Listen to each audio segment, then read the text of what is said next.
Three, two, one. Good evening, everyone. Welcome to Louder Than Podcast, episode 22.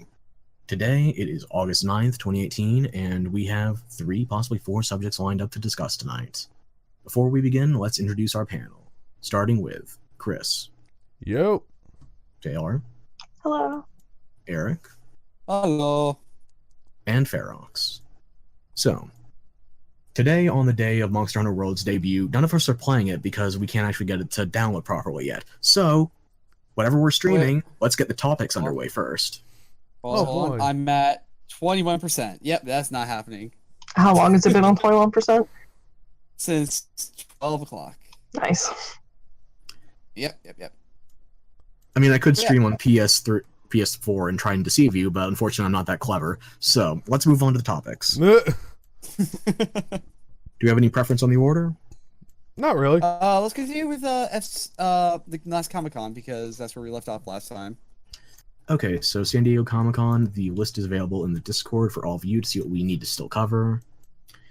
And let's just get it top to bottom. How about that? Sure. Godzilla! Or is the X's the ones we haven't talked about yet? The X's are the ones we have talked about, the blanks are the ones we haven't. Wait, I thought we talked about Godzilla last time. All you This is said just me was you were rambling. fanboying over a giant lizard, that's no details. Listen, that's all the details you need to know. Oh my god. It's all the news that's fit to print. Yes. But yeah. Really? So I actually am really excited for this new Godzilla movie. Like, not just a fanboy. That's just partially because of it. Oh my god. But I was actually watching like a couple of the trailers, and it actually looks pretty good.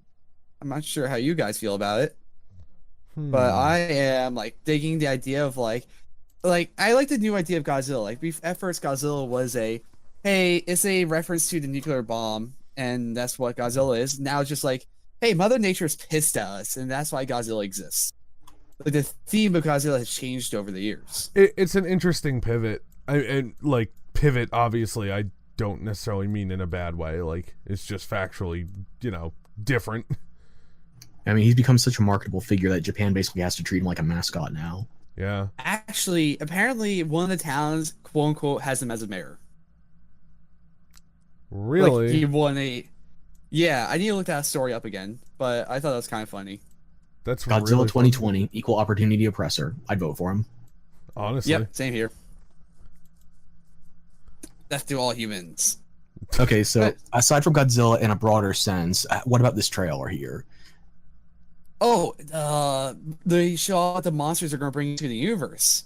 So this universe is actually being shared with that boy's name? King Kong. Yeah, it's Oh. Quote-unquote Yeah. Monsterverse, they're calling it, I think. Yeah, so King Kong's going to be in this one, and which is really exciting because I remember watching the old King Kong movie back in the day and watching Gus get her and or his ass kicked in that movie. And like the monsters look good. There was one monster I don't recognize. He kind of looked like Orga. He might just be a monster, to be honest, but I'm not sure which one you're talking about, but I know all the monsters that were in the trailer. It was like a big old slimy boy, big old slimy face boy. That's very a facial for Mothra. Was that Mothra? Yeah, the one in the blue with the waterfall. Yeah, that's Mothra. Oh, okay. I didn't think that was Mothra. Yeah, the monsters that have been revealed for this are Godzilla, Mothra, Rodan, and King Ghidorah. Wow, this is a Big fucking boy. stacked cast. Like, Yeah, dude. I am so hyped. Like, That when is I was a kid, I interesting. would collect Godzilla monsters in like a little booklet. that's fucking awesome. Oh yeah, so this movie can't come out soon enough for me. Yeah, really. One thing I'm a little concerned about is that they're still going to go too heavy on the human bent for it. I mean, they got Millie Bobby Brown in there, which I love her in Stranger Things, but I don't want her to be the main character over the monsters. Yeah. And they got Charles Dance to basically reprise his role of Tywin just for one line in the trailer. He's like, "Long live the king." Really? Did you ever leave King's Landing? Or, well, I guess the Sept of Baelor is gone now, so. I can only assume that they learned their lesson last time, and they're going to focus more on the monsters. Like, how can you not? There's like so many monsters now. Here's the thing, though. I think this might actually be something they're learning from the Japanese versions, because those are also very heavy on the humans. And I think that's one of the weaker parts, where they try to emphasize the humanity of the situation when they're not really grounding it in the same gravitas as they used to. I mean, Right. Godzilla's a mascot at this point. It's not like we're worried about, I don't know, the fallout of him going full Shin Godzilla and laser tailing half the continent. Right. It was quick off topic. How do you feel about Godzilla? Kind of creeps me What? out. What? What? You You roboted hard. roboted real hard. Oh, okay. I said a little bit off topic, but how do you guys feel about Shin Godzilla? Because I kind of hate his design. Extremely unqualified to answer that question. Okay, Chris, how do you feel about Shin Godzilla? I'm not crazy about the way the jaw unhinges, but everything else with it, like the eyes glossing over, the modifications to the spines on his back, and the different types of nuclear fire, I can get behind that. Also, one thing I really like they did with Shin Godzilla is the, I don't know if it would be the climactic song, but it's one of the big ones they actually had from Godzilla's perspective. So we got some story building for what's usually seen as an antagonistic character for once. I do want, I haven't seen the whole movie yet, so I haven't seen that part, so I'm pretty excited for that. Shin Godzilla. But yeah, so I think this is going to be one of the movies that I'm going to watch premiere night.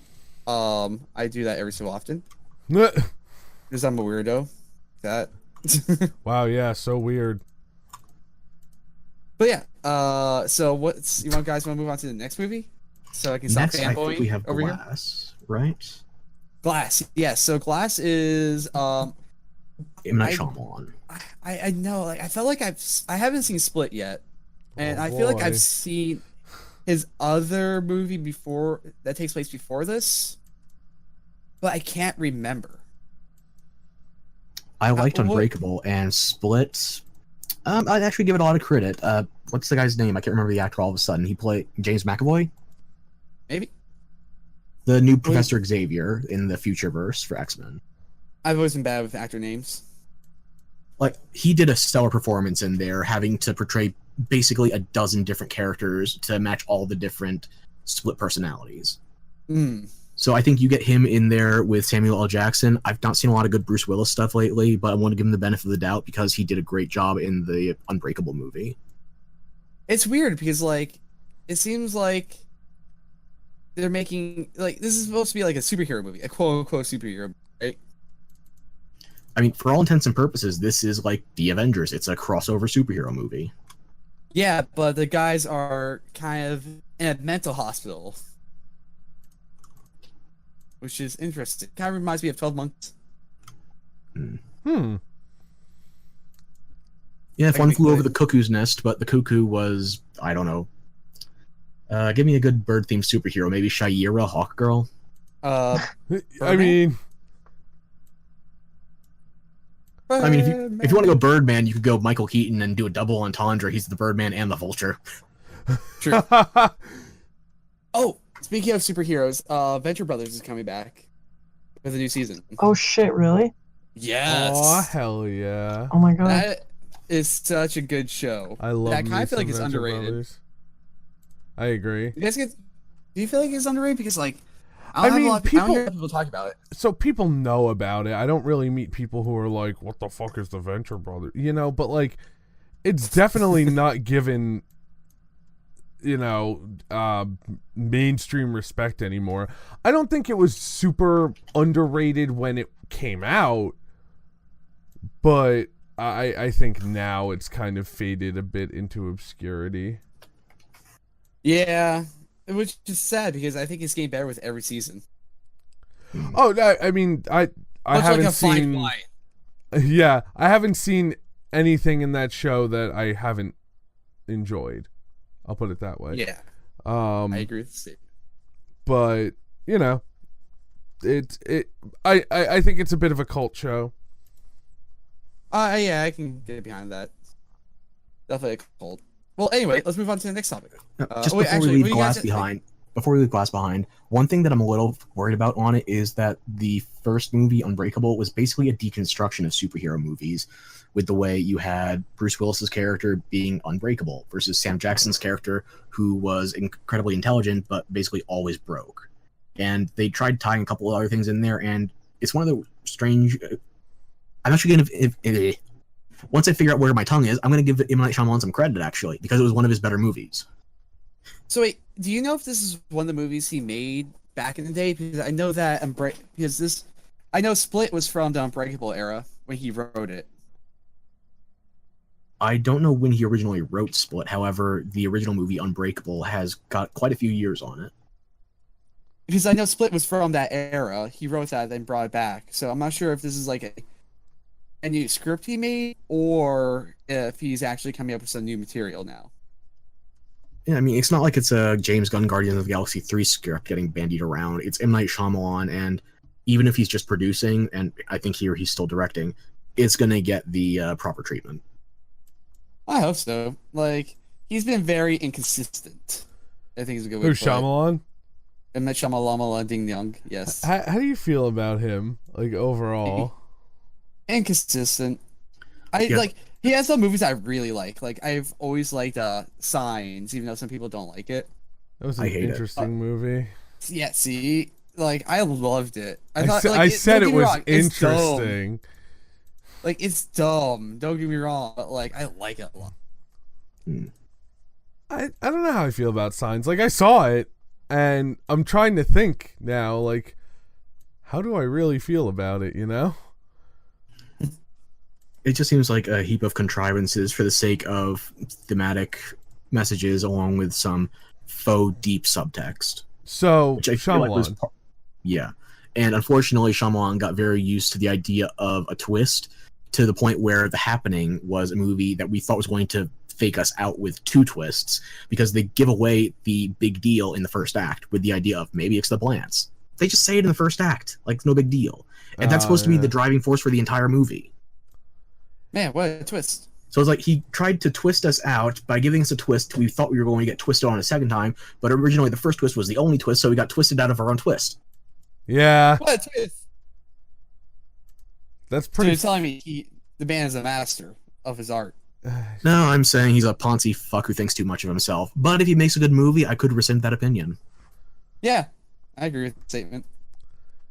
Like, Split was the first good movie. I can't remember how involved he was in it, but that was the first good movie I felt like had his name on it in a long time. I'm trying to think which Shyamalan movies I've seen altogether, because I haven't seen a ton of his movies. Me either. Like, I know that he has, like, a shit ton of movies, but now that I think about it, I don't know which ones I've actually seen. I've I've seen seen multiple. I know that. Like, I mean, I really have to think about which ones. Whenever I get a craving for Shyamalan, I usually end up just going for a Stephen King adaptation and end up better for it. Yeah. Wait, hold on. Now I gotta look at a list of Shyamalan movies. Let's see, fellas. But you can keep talking. I'll come back to that. Okay, is there anything else we can say on Glass, or should we move on to the next one? Oh, no, I think we move on. Okay, so Teen Titans Go, which this is more for the follow-up with Teen Titans Classic. However, Teen Titans Go also had a movie come out recently, and while I haven't gotten a chance to see it yet, it is actually, from what I've heard so far, better than the TV series. Yeah, I actually heard it got some good reviews, and I'm kind of excited to see it. Also, BoJack Horseman is a voice actor for, he's a voice actor for, what's his name? What's the name of the villain? Slade? Slade, yes, he's a voice actor for Really? Slade. Yeah. Which I find really funny, because, you know, BoJack. Just as an aside with Slade, I'm surprised they've actually gotten to make as many Deadpool jokes as they have. Okay, just kidding. I've only seen Signs, and everything else has been just shoved in my face. Yeah, like, literally everything else has been like, hey, did you hear about that stupid fucking thing Shyamalan did? And I was like, no. No. Sorry, It's man. like, nah, I didn't want to. Well, I guess the new movie's really going to be a trial by fire for him. Yep. Well. Hopefully that glass doesn't crack under pressure, though. So what we were saying before was so Teen Titans Go. Fucking much. Teen Titans Go. Beyond the movie, which I don't know. Surprisingly, I'm hearing good things about. Maybe I'll give it a shot. Yeah, actually, the credit scene for it included a teaser trailer. The mid-credit actually included something that is alluding to the original Teen Titans. And by original, I mean the Cartoon Network series. Really?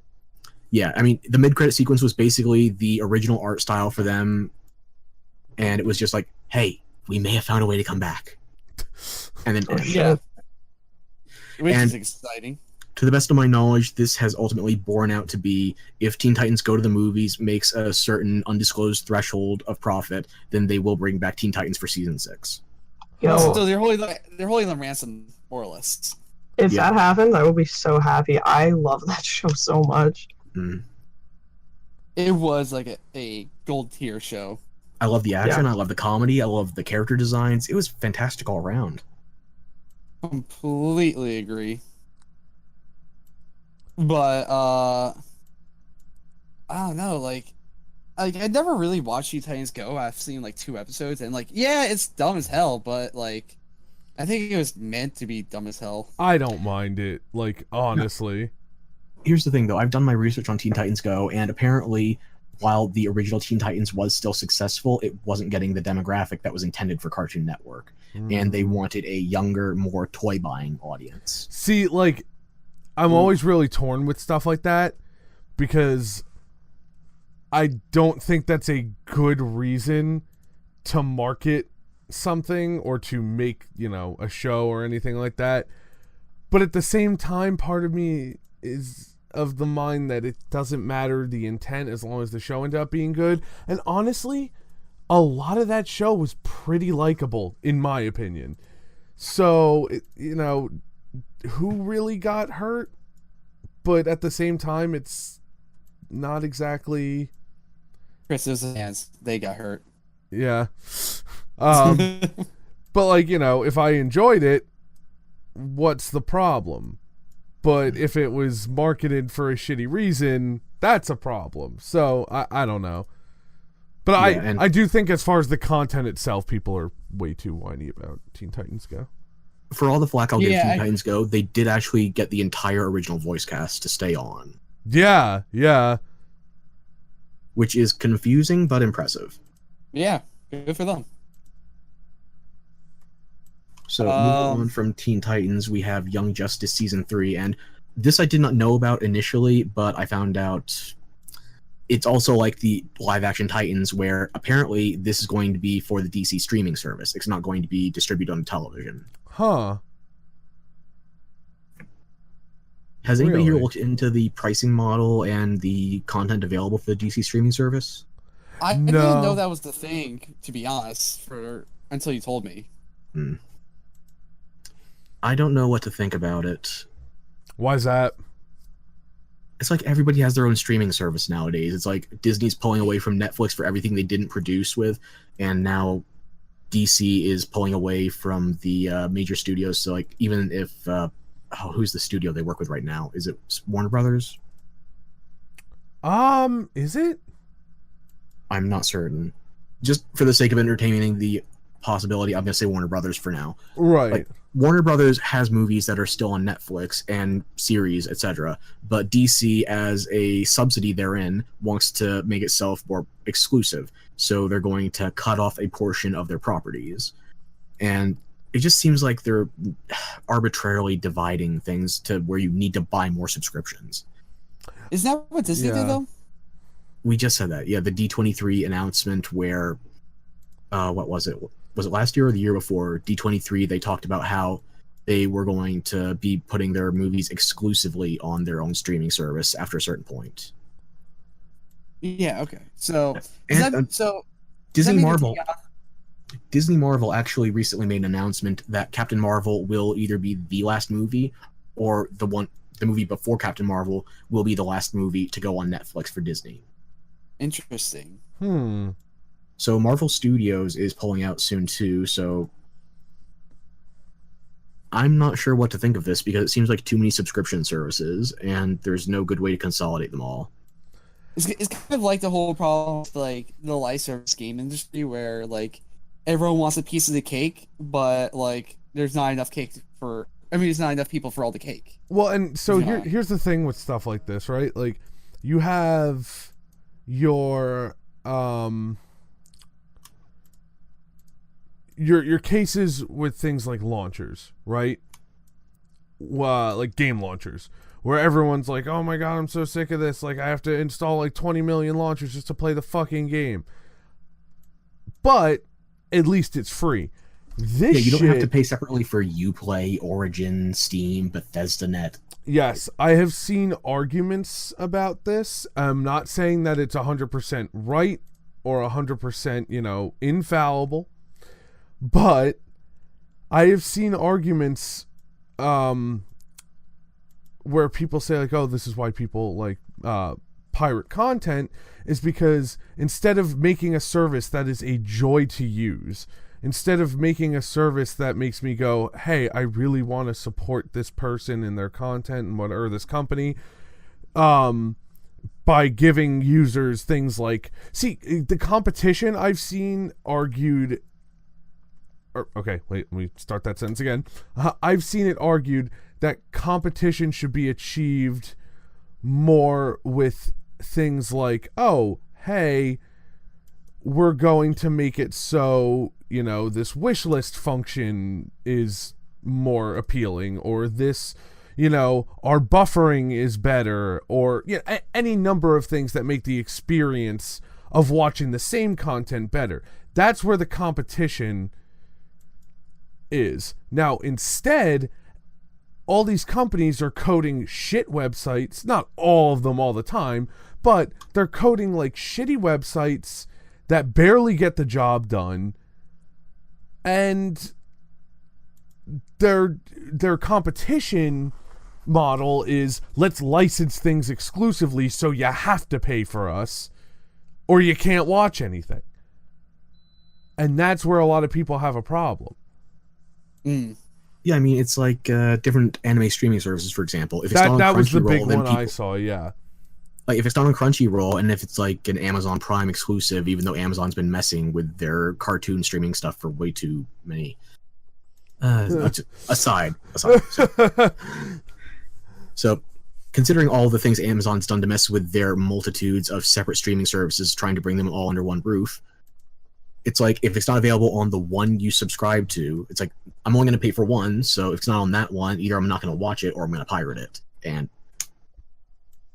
exactly. And, like, I don't know how everyone else feels about this, but I don't really blame people for being like, yo, if I can't get it any other way, I'm a still watch it. Like, either you're too broke and you don't watch it at all. And I know, right, that's like saying, well, to a lot of people, well, that's like saying I'm too broke to buy a car, so what, am I just not going to steal a car? Like, I understand, but bring this into the modern headspace, it's like how many people are canceling their cable or their satellite because they don't watch television anymore, or the plans are so bloated you have to pay for majority things you aren't going to use.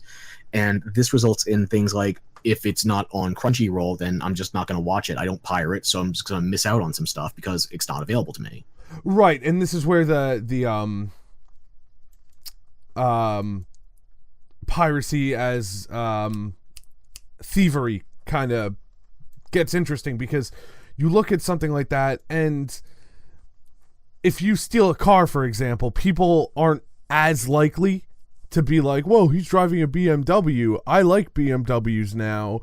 Even though he stole it, at least he's getting exposure. But, like, honestly, as a person who has created content, I would rather somebody who really had no fucking way of experiencing the shit I'm making, I would much rather them, pirate it and at least tell people, hey, that was good, you should go watch it. And then, like, my ratings go up somehow. It's not the perfect argument, but the bottom line is, I think it's been proven time and time again, if you make something accessible at a fair price, people will pay it. Pirates often stop pirating and start paying for a thing when it is deemed worth their money. I want to agree with you, but I'm way too hardline on this thing. I think it's just that they're driving business away because they're really not, though. Yeah, it's like they had some business when they were licensing things out to other streaming services, versus now they want to have their cake and eat it too. They don't want to share the licensing fees. They just want to have it on their own service. And I think that they are trying to get too big a chunk out of this thing, and the market's not going to bear it. Right, but I'm just asking you to really consider the idea that people who are pirating these shows now that say like, I'm not paying DC, like, fuck that. If DC played ball and offered a fair way to watch their shows on a streaming platform that was fairly priced and wasn't like gouging them for another service, they would pay it. So they're essentially the same market as the people who are just saying, it's too rich for my blood. It's not a different market. I honestly thought DC was going to go a different route, because if you checked out their Beyond the Law stuff, they actually have a good chunk of their better movies for free on YouTube. Like, I can go up there and find Return of the Joker off the top of my head. Really? And that's one of their better animated movies, too. And DC does most of their good stuff in the animated releases nowadays. Oh, absolutely. Oh, 100% agree. Huh. Which I guess inadvertently circles us back to this being Young Justice Season 3. I mean, how many of us were fans of Young Justice? I didn't watch it. I'll totally Yeah, me either. I got jaded on their portrayal of the Joker, but I liked a good chunk of it, so... Fair. Indeed.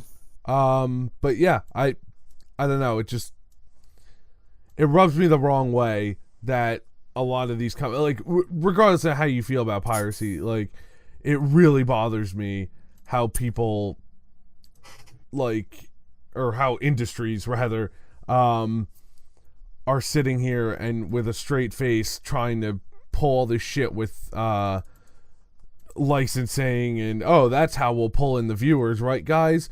Meanwhile, you know, there's been shit. I mean, they've gotten better.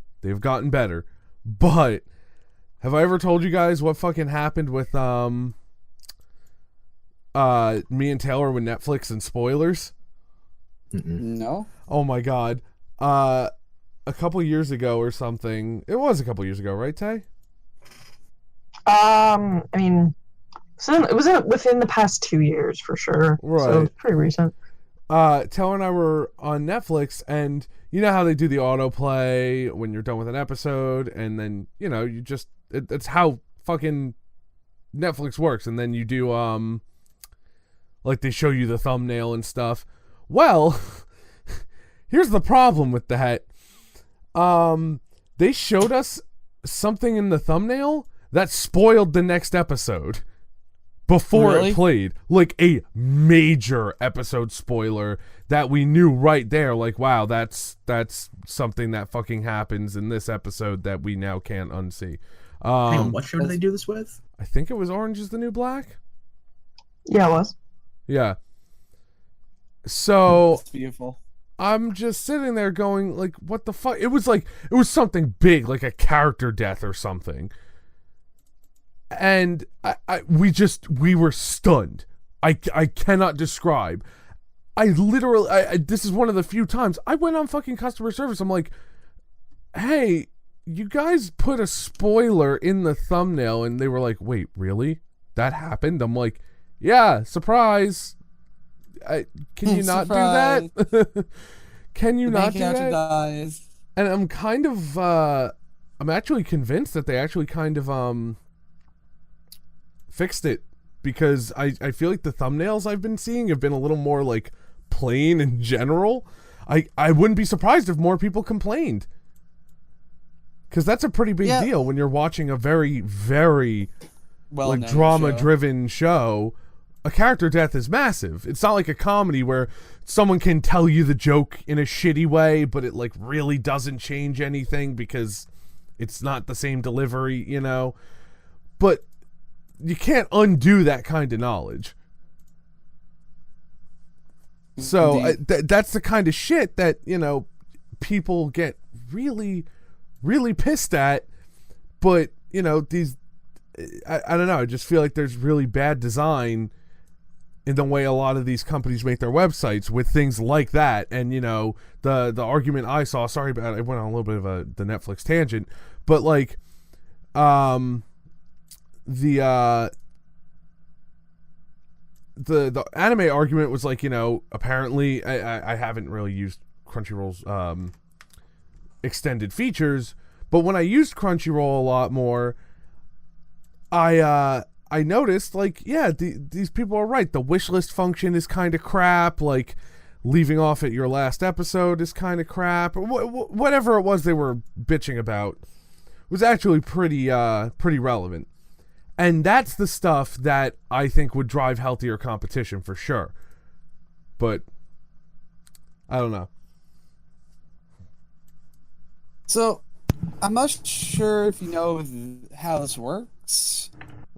He's like, it doesn't change the argument. But do you know if the thumbnails are made by employees or are they automatically generated by time signatures? No idea. Yeah, I assume they're generated by a bot. That seems to be the most obvious, like, especially cost-cutting way to do it. Mm-hmm.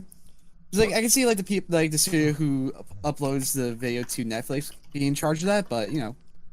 I mean, think about how... Okay, especially after they started just buying every property under the sun that they could. Like, can you really expect someone to sit there and just fucking thumbnail things all day for all of their original shows and then everything that gets added? I kind of could, though. It's like a really big company. They could, like, it would not hurt them to do that. Like, YouTube has their creators doing that nonsense all the time. Yeah, that's true. I think it would hurt, like, a studio to be like, hey, just make a thumbnail of this one scene. If it was generated by a person, holy shit. Someone messed up. No, someone was being a fucking asshole. That's something I would do. You're a fucking asshole. And nobody was surprised. Yeah. I know, like, you're surprised about this? Alright, so what's next on the chopping block? Next up, let's see, we have Enter the Spider-Verse, which I like Miles Morales more than your average Spidey fan, and this looks like a really solid movie experimenting with different types of animation. Oh, you yes, guys checked out the trailer? Or? Yeah, I was super excited for this. This is one in the comic book style, right? Yeah, it's basically an adult Peter Parker crosses over into Miles Morales' version of New York and tries to bring him up as Spider-Man. That's cool. Yeah. I actually really like the idea behind that movie. I was actually super excited. Oh my god. Stop messaging me. I have too many Apple products. If I get one text message, everything blows up. I'm sorry, guys. Any number larger than 0 is too many for that. Alright, I'm back. But what was I talking about? Oh yeah. I was really into of that movie. We have the Peter Parker Spider-Man, we have the Miles Morales Spider-Man, and we have Spider-Gwen too. Which I'm not crazy about Spider-Gwen. I like her design, but not the character. Spider-Gwen. Wait, so why don't you like Spider-Gwen's character? Oh fuck, I healed. That was a bad idea. There's just not a lot of personality to it. I mean, she's one of those, like, you throw her into a story because you need an extra body, not because she contributes anything to the character interactions or the narrative. Oh, that's a shame. Gotcha. Yeah, and I have merch of her, like, from going from Spider-Gwen to Gwenom, because I really like that design, but the character is just not there. So beyond that, we get to see Miles Morales' father in there. It looks like they have some really good, like, family interaction in the dialogue as well, too. That was nice. I'm not crazy about which version of Peter Parker they did, because it seems like the unrefined man-child of the recent comics rather than classic Peter Parker. Unrefined man-child, eh? Isn't that gives Mary Jane to the devil the one you're talking about? No, that was post-Civil War. Okay, because that was the really weird first Spider-Man to do, I think. Yeah, this version is the one who lives with his girlfriend and is, he gave up his Parker Industries to stop Doc Ock and is just meandering around, like, trying to get his old job back, but then he's not happy with his old job and just I don't think they know what they're doing with the character anymore. They just have the suit. Like, granted, I'm a couple weeks or a couple months removed from reading a Spider-Man, so if they've improved things, I don't know. Oh, fair. But this seems like the pre-CB Cebulski Spider-Man, for what I've seen. That said, though, the action, the cinematography, and I gotta love these visuals. Have you seen the kind of stuff they have in the trailers? Like the upside-down cityscape beautiful. with him skydiving. Dude, I'm like so hyped for it. It looks great. So I'm worried about Spider-Gwen and the particular iteration of Spider-Man they've chosen, but I think they're going to get Miles Morales done well. Ideally, they're going to add more character to him than most people, because depending on who your writer is, they basically just say, Miles Morales' character is calm. And nothing else. Which is boring for a Spider-Man. Yeah. So, as long as they do it justice, I'm probably going to preach it to the high heavens, because I've been waiting for a good Spider-Man. A good animated Spider-Man, I should clarify, because we have actually gotten plenty of good Spider-Man movies. Right. Yeah, it's like Spider-Man, like the one Spider-Man movie they consistently have a good job with. If we don't count like the Amazing Spider-Man, which I thought was okay. I'd say out of the 6 live-action Spider-Mans we have, I like 2, maybe 3. I've only really seen the first one. 2 is probably the one I would recommend hardest of all of them. Really? Yep. Number 2 is my favorite with, I can't remember the name of the guy all of a sudden, Patton Oswalt, plays Otto Octavius. Oh, I think I remember hearing that he was in it. Yeah, he did a great job there. The dynamic with Spidey, the Goblin, Mary Jane, Doc Ock, just fantastic. What did you feel about the Amazing Spider-Man series? Amazing Spider-Man, I liked Andrew Garfield as... how do I put it? I like Andrew Garfield as Spider-Man, but I'm not crazy about his Peter Parker. Whereas Tobey Maguire, I like his Peter Parker, I'm not crazy about his Spider-Man. Tom Holland, the new guy, I like him for both. So I think he does a great job. He's got the chops, but they need to put him in something with a bit more weight to the writing. Because it feels like he's just being babysat by Iron Man for his movie. And whenever he appears in a non-Spider-Man movie as well, he's basically just Tony Stark's biggest fanboy. Yes, that's very accurate. But you put him next to Michael Keaton though, and you get some good chemistry, and you end up with a good movie too. It's not my favorite Spider-Man movie, but it's one of the top 2 for my tastes. I kind of like him being like Spider-Man's dad, quote unquote. Yeah, well, I hope he does well with his new son Ash, because Spidey is, well, he has to get ready for a sequel, which is clearly not possible after Infinity War. Are we still pretending? Wait, do you guys know anything about what happened in Infinity War? No, I have no interest in Infinity War whatsoever, but spoiler alerts, I guess. It was actually a good movie.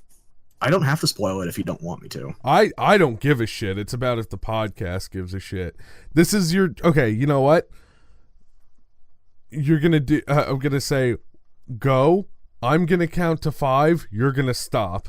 That way, anybody who cares has a 5-second warning, okay? Okay. All right, so I'm going to count you down. You can spoil it, then you have 5 seconds. 3, 2, 1, spoil. Rest in peace, Spider-Man. Okay, that's it. Yeah, that's more or less it. Okay. Sure. Anyway, go on. That was you used up 2 of the 5 seconds. I don't know what to tell you. Chris, you have 3 seconds. No, it's not. I don't need spoilers to say my thing. God damn it, Eric. Wait, so you say we can't pause time? So what I was going to say, and it's not a spoiler, so you don't have to counter anything, is that fine. I don't like that they're basically just making Spider-Man the young Boy Scout of the Avengers. Where it's like... I mean, from what little I've seen, that's kind of the vibe I've gotten, yeah, because it's kind of him being like the young go-getter instead of like, you know, a young man who has a lot of fucking responsibility, and that's kind of the backbone of his character. Yeah, I love that you call him a go-getter. Versus Infinity War, where it's like, hey guys, have you ever seen this old movie? And it's like classic science fiction, like Alien or Star Wars. I can't get into a lot of superhero stuff lately, so that's why I've been pretty quiet on all this. Yeah, I will say this though, compared to Civil War in the comics, where the live action movie may as well not even been called Civil War, it's basically just Captain America 3. But for what they tried doing, Spider-Man's character, I think they did a functional job. I mean, you're talking about Spider-Man who, in the classic Civil War story, basically took a bullet to protect Captain America. Okay, And fair. Versus in the movie where he just has this sort of starry-eyed admiration for him and Iron Man, and he's trying to placate both sides, but he still wants to get his moment in the sun. They could have done worse with that. Yeah. I mean, that at least sounds solid, you know? See, the way thing you have to remember is Spider-Man is the goodest boy. Yeah, until he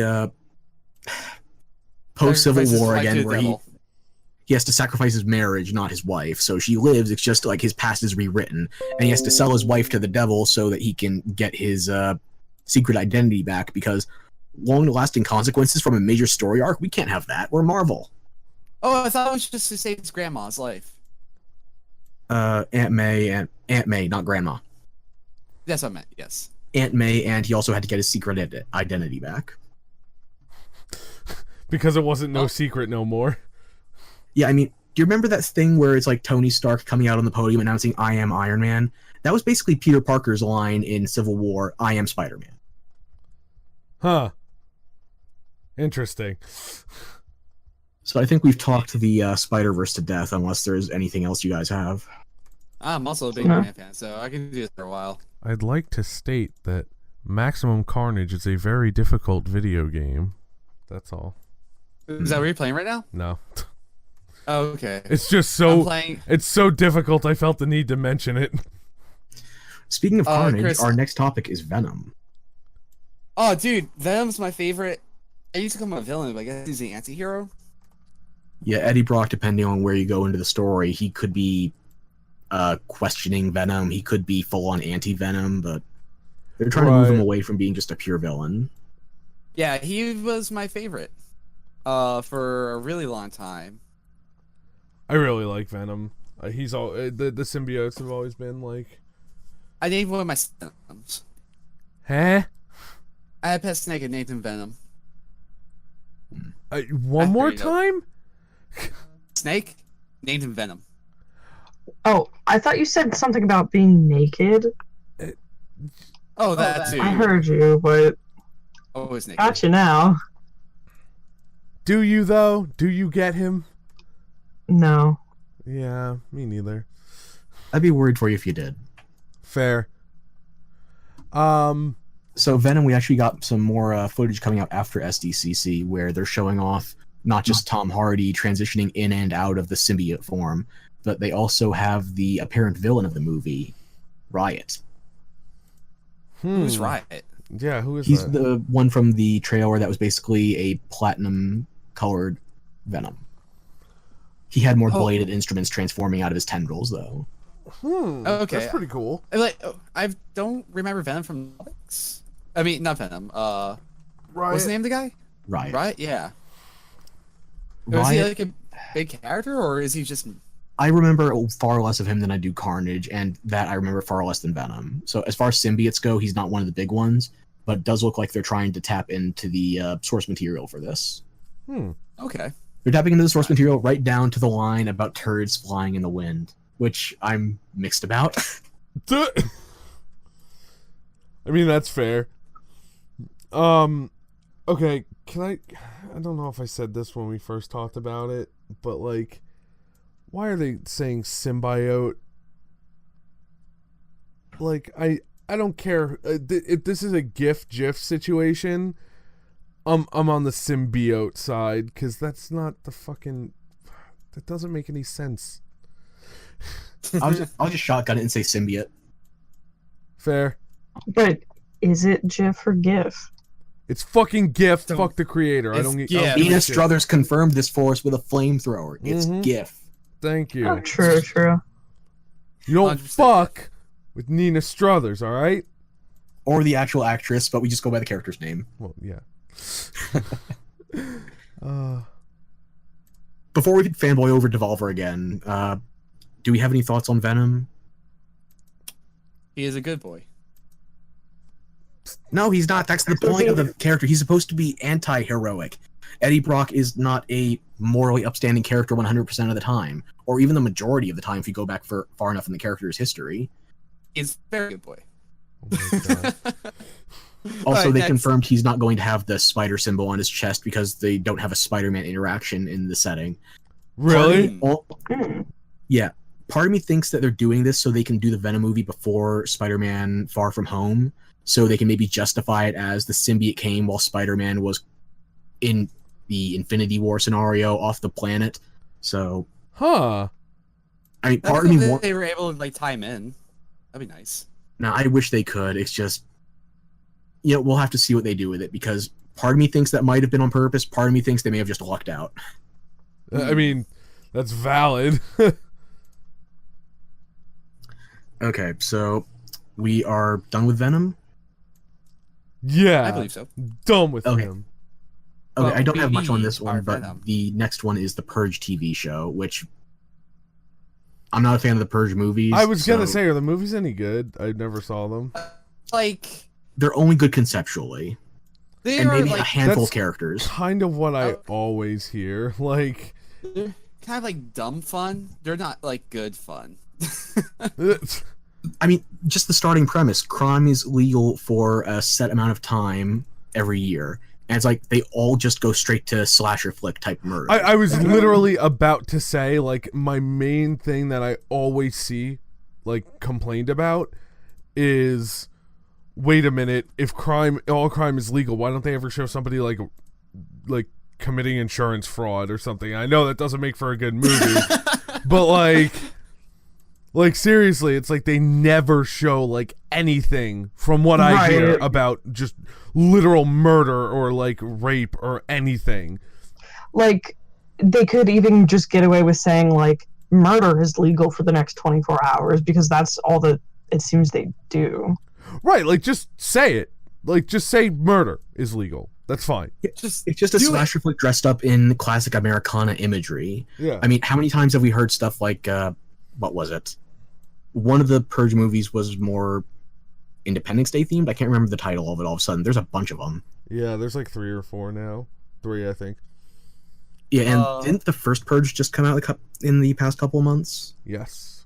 And I don't mean the first Yes. as in the original. I mean the No, first no, as it in was they like- named it the first. It was a It's prequel. so stupid. No, like Why would you? Your third or fourth movie, and you name it the first one. Well, Why? I think it's like the Rocky if you movie. have literally any awareness of the series, and I don't think I think I'll defend this one. I think it's pretty fucking obvious that they mean this is a movie about the first time the Purge was implemented. I think that's pretty obvious. I'll give them shit where it's due, but like, come on. It just seems it's so much wasted potential for my tastes. Literally, And the the thing first is thing that- I thought was, oh, this, like, when they revealed it, I'm like, this is about the first one.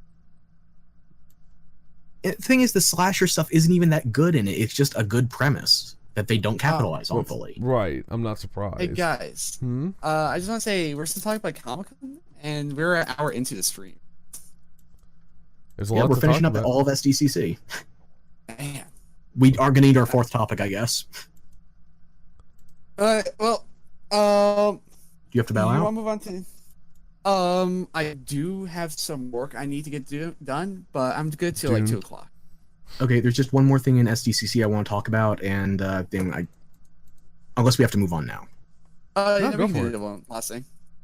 Okay, so Supergirl Season 4 has been getting quite a bit of flack recently because it seems like they're really trying to ride the PR of the show as opposed to actually making a good show. Really? Yeah, I mean, the headlines recently are first transgender superhero cast in Supergirl Season 4. And most recently, I think it was yesterday or the day before, Ruby Rose cast as Batwoman. So, Like, it's fine Okay. that they're in the movie. Like, I support, obviously equal opportunities for people in the cinema industry, but like, that's not why I'm watching it. I'm watching it.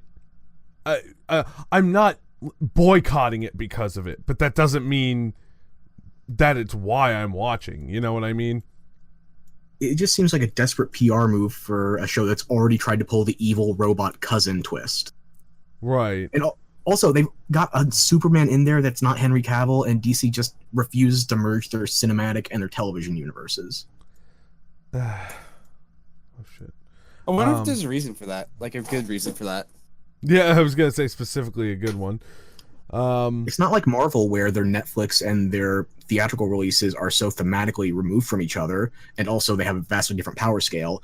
DC, it just seems like they're trying to get people to watch both, but they don't want to risk alienating anybody, so they don't cross the streams. Yeah, I could see that. But yeah, I don't know, man. I never liked marketing based on the actors, like, anything except for their ability to play the character. That being said, I'm also very accepting of, like, you know, if you play somebody outside like their written race, if you have like a good reason for rebooting something, like I sincerely don't give a shit if you make, like, if they made a Supergirl movie and she was black, I wouldn't care. But if you were then you can't say it's like comic book accurate because you didn't cast somebody who looked like her. But that doesn't mean it's a bad Supergirl casting. You know what I mean?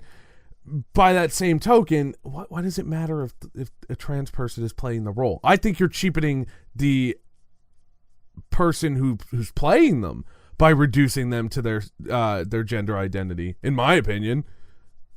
You know, I just had a epiphany. I just want to get this before I forget it. Mm-hmm. I think I know why they're not actually crossing things, because they want to do it like a multiverse. I just remembered Jimmy Olsen is dead in the cinematic universe and he's alive in the television show. And he was two different people. Oh, yeah. Yeah, that'll do it. I'm not familiar with all the new seasons of Supergirl. I only watched season 1, but I think they're trying to just get away with the two worlds type stuff. Maybe we'll see Owlman and all the other characters sometime soon. Right. But getting back to your main point, I think that them trying to wrap this in the PR rather than the show. Am I getting your point right? Or Yeah, absolutely. okay. There is no way they're going to win this on that kind of PR ticket, though, because Ruby Rose is already getting lambasted for her casting. They get really? Yeah, she is this highly competent genderqueer actress that was brought in for a major character people have wanted to see for years. However, people are complaining, oh, she's too white. Oh, she's not Jewish enough. Like, really? Are you this goddamn selective? Can you let an actor act once in a while? Yeah, like, now, and I try and see as many sides of it as I potentially can in any of these situations. But, like, it's one thing for people to be upset because Scarlett Johansson was playing someone who was perceived to be an Asian character. We could argue about that another day in Ghost in the Shell. That's one thing. But Ruby Rose being too white to play a Jewish woman, like...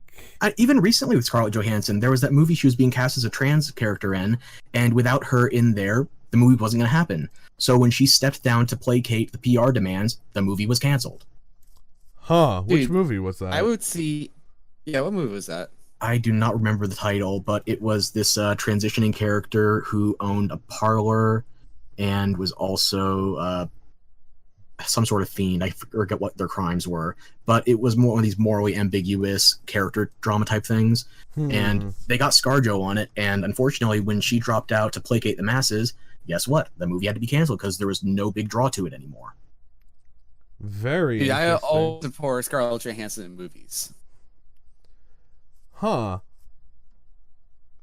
I can't remember the title of it. I apologize. No, it's fine. How dare you? I guess in this situation, like, I don't know, people just don't seem to know what they want. Well, no, I guess that's not fair, but I don't know. It seems very, very knee-jerk. But I don't fall into these demographics. I'm the wrong person to criticize. I'm just speculating. I'm just, trying to make sense of things that I'm not a part of at the end of the day. That being said, I don't see why, like, the actors are such a big deal, because the support, in my opinion, kind of has to go both ways, in the sense that characters who are traditionally white have been played by other races, and that's fine by me. I don't fucking give a shit. If a person can act, they can act. Now, it's a different thing to put them in, face paint or something that literally reduces the character to a caricature. But, like, in the case of Ghost in the Shell, it was kind of like she's just being a cyborg. I don't think she's trying to be anything but a cyborg. Wasn't there, like, in Tropic Thunder, was it Robert Downey Jr. was in blackface in that movie. Yeah. That's a very weird case that I know very little about, because also his blackface character was also in yellowface at one point, so he's the dude disguised as a dude playing another dude as an actor in a movie. Exactly. Yes. Like at that point, it's no longer really about being in blackface as much as it is just acting about blackface itself. You know what I mean? It's like nobody's giving Tom Cruise shit for playing baldface in that movie or anything. It's just like the visuals and the acting that fits. I can't remember. This what is the why I project would never was, but want to cast or have any part in like that industry, because I would try so hard to be as sensitive as I could, and I'd always end up pissing somebody off. As long as you're not Jonah Hill, I think you're fine. The dude was putting darker makeup on one of his child actors, and he was accused of giving a black kid blackface. I don't even want to go down. Yeah, that's a road. rabbit hole I don't want to go down. Holy shit. When did this happen? Last week. Oh. Yeah, look at small deuce. Lordy. Okay, so I think that's about all we have for SDCC, and I know you don't want to talk about that anymore. Honorary shout out to the convention screwing up their merch so badly, though, because what happened? SDCC has these exclusivity deals with ThinkGeek and GameStop where they sell convention exclusive merch through their retail outlets, brick and mortar, and the online stores. Well, there's your problem. You're working with GameStop, but go on. Here's the thing, though. It wasn't even on there for a week, and they had to cut the prices by 25%. Why? What? I wish I could tell you a definitive answer for the reason. All I have is speculation. But I was able to get their limited run White Phoenix statue for 25% off. And it hadn't even been announced for a week yet, much less out. Wow. People cannot move San Diego Comic-Con merch anymore because the merch is not catering towards the people that are just whole hog into the fandom anymore. It's going towards, like we talked about with that Boofire 191 video, fans of the franchise versus fans of the brand. Yeah. Franchises are getting fucked lately, but they're putting out all the branding they can. Holy shit. That's bad. That's really bad. Oof. Convention exclusives too. It wasn't just like brand tie-ins. It was stuff you could only get at the convention or at these like retail or like crossover events. Oh yeah. And they had to cut the prices that quick because they could not move it. That must be a shame for whoever was in charge of that. Well, whoever used to be in charge of... They're not in charge of much anymore, I'll put it that way. Jimmy, this is your last chance. Come on, Bob. Nope. My children need to eat. They ain't eating now. They can eat you. That took a weird turn, Eric. It's cannibalism. I'm going to level with you. The cannibalism angle. Cannibalism. Exactly. Only cannibalism. Cannibalism is the only way out. Before the podcast goes all Hannibal Lecter on itself, I think we're done with beyond SDCC. that. Yeah. Okay, so let's see. We have 2 topics remaining. Any preference? Something far less controversial. Fucking Nintendo ruining everything for everybody. Go Nintendo. Can you be more specific? Hey, Simon No, Belmont to Smash. How dare they? You gotta figure it out from there. No, fucking a major ROM site who I will not name just to be fair, in fear of having legislation brought down on them after other examples have been made of ROM sites in the past, have decided to shift. They removed all download links to their ROMs on their website, and they're shifting to be what seems to be is going to be a content website for video games, for retro games and specifically. which is cool. I mean, I'm not against that, but it's just a shame because I would have to look up the exact scenarios because I'm very rusty on it.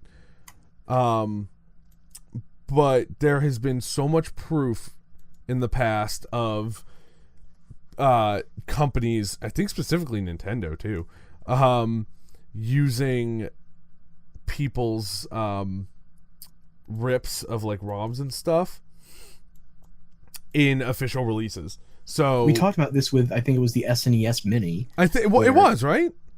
I'm fairly certain we did discuss this, yes. Where it was somebody at a previous GDC Game Developers Conference where they data mined the mini consoles and found out that they were using a popular ROM rather than the official source code. Yeah. And, you know, I've heard people say, not like super often all the time, but I have discussed this before, and I've had people say, like, well, you know, they have the source code, blah, blah, blah. It's like, yeah, well, then if they have such good resources at their own headquarters, why are they using stuff that was written by enthusiasts? You know, that it just doesn't hold any water for me. Now, that being said, I'm double pissed because a lot of people in the industry don't realize the intent.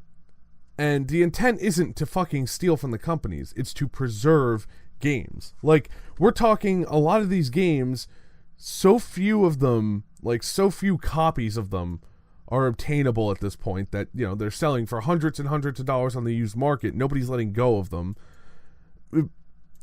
How are you going to preserve this? What if all the fucking cartridges, like, there aren't that many to begin with, you know?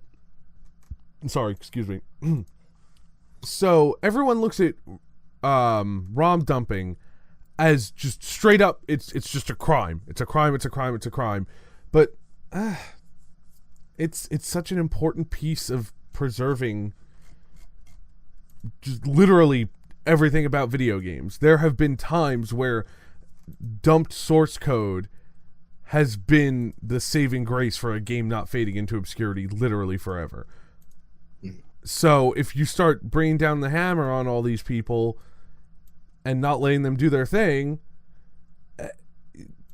you know, you're risking losing all of that. And it's just scary to me. I don't know. It's really scary to me. And Nintendo's no stranger to smacking down sites that are freely distributing something, even if they don't charge for it. Like, how many times have we talked about M2R2, Pokemon Uranium, all these, like, free fan-made games that, if you were Sega, they'd probably bring you onto the company, but if you're Nintendo, you just shut them down before you can, I don't know, risk stumbling into good press. Yeah. Like, Pokemon Uranium looked really good, too. I still have mine. I was gonna say, don't write it off just yet. You can still fucking play it.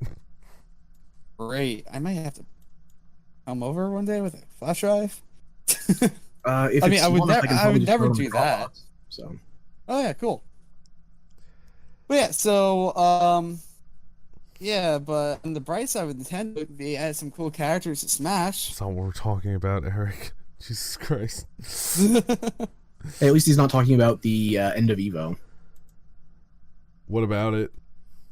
Apparently, there's a lot of Smash players that, or Smash 4 specifically, that were very annoyed at the idea of the top 4 being 3 out of 4 Bayonetta mains. Oof. And when they got to the top 2, they stayed like idle charging a move for 90 seconds at the end of the match. Really? So Oh my God. the two combatants were just chatting nicely, and they had to have somebody on stage come up to them and say, hey, this is, I forget what the exact charge was, but it was something like, you can't do this, you're breaking rules with a tournament or something. Wow. Did you guys see the guy who won the Tekken tournament? I do not know. I will show you a picture. Was he playing with either the raptor or the kangaroo? Oh, Roger and Alex? No, they're not in the game right now, I don't think. Oh. Yeah, they're out. They're not out. But they were They're able just to follow the Mortal Kombat route and get an unsuspecting horror character. I don't even want to fucking think about that. Right The second season pass for the new Tekken was announced, and among the other characters that were brought into it is a Walking Dead character. Ugh, Wow, okay. gross. honestly, I would have had my money on Michonne if they brought anybody over for Tekken, but apparently they brought really. Negan. Really? You know Harada tweeted about Negan like a year ago. I don't use Twitter, so No, I don't either. That's how, like, when he was announced, people were sharing it because he tweeted something about, like, yeah, Negan's a really cool villain, but he's just not a strong enough fighter for a fighting game. 1 year later. Fucking... Wait, I don't know how they're going to make it fun, like- though. I mean, Mortal Kombat X has it has a bunch of horror stuff in it, too. It's like you can have the Predator versus the Alien. Yeah, You can have good Mike Myers characters. versus Jason. Mortal Kombat 9 had Freddy Krueger. Yeah, good characters. Not fucking Versus shitty-ass Negan, who- Negan. I stopped watching The Walking Dead before Negan came onto the scene.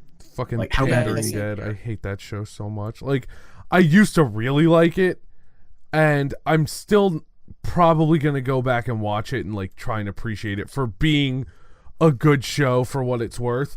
But, dude, societally, I am so burnt the fuck out on that fucking show, dude. We'd almost escaped Yeah, the I get zombie that. hype, and then The Walking Dead brought it back. Oh, hi, I'm back, and I was wrong. It was not Tekken. It was Dragon Ball.